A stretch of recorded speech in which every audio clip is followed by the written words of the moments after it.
Kejaksaan Tinggi Sumatera Barat mengumumkan 12 orang tersangka dalam kasus korupsi pengadaan lahan pembangunan jalan tol Padang Pekanbaru di atas lahan Taman Keanekaragaman Hayati milik Pemkab Padang Pariaman tahun 2020-2021 pada Rabu sore.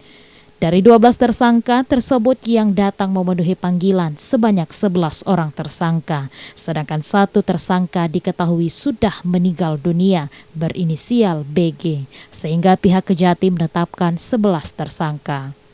Asisten Intelijen Kejati Sumbar, Effendi Eka Saputra, di depan awak media menyampaikan 11 tersangka yang datang memenuhi panggilan, yaitu SF selaku Ketua Pelaksana Pengadaan Tanah atau P2T, dan YH selaku anggota pelaksana pengadaan tanah. Keduanya merupakan pejabat BPN ATR. Sementara 9 tersangka lainnya adalah warga yang menerima ganti rugi, yakni MR, BR, ZD, AM, MN, AR, SH, SY, dan ZN.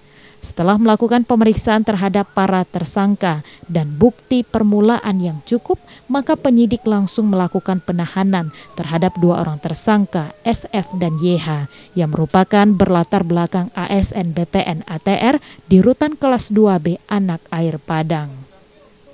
Adapun alasan dilakukan penahanan 2 tersangka berdasarkan pasal 21 KUHP, yakni alasan penahanan secara subjektif karena khawatir tersangka melarikan diri, menghilangkan barang bukti atau mengulangi tindak pidana. Sedangkan alasan objektif adalah tindak pidana yang menjerat kedua tersangka berupa pidana yang diancam penjara 5 tahun atau lebih. Sementara 9 tersangka lainnya berstatus tahanan kota karena tim sedang berupaya mengembalikan keuangan negara dan dinilai kooperatif sejak pemanggilan pertama tanggal 17 Oktober 2024. Nama-nama yang dilakukan penahanan rutan yaitu 1 SF selaku Ketua Pelaksana Pengadaan Tanah atau Ketua P2T, yang kedua YH selaku anggota P2T, dan dititip di Rutan Kelas 2B Padang selama 20 hari untuk mempermudah penyidikan. Adapun alasan dilakukan penahanan rutan para tersangka berdasarkan pasal 21 KUHP, subjektif tersangka dikhawatirkan akan melarikan diri, menghilangkan barang bukti atau mengulangi tindak pidana. Objektif tindak pidana yang diancam berupa pidana penjara 5 tahun atau lebih.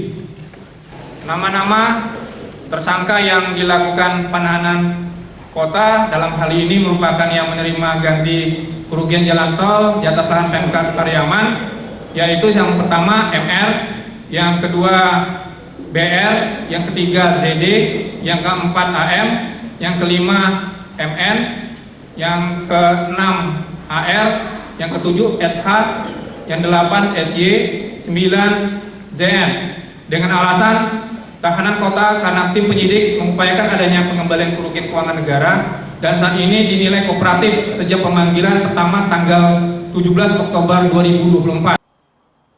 Syawaludin, Padang TV.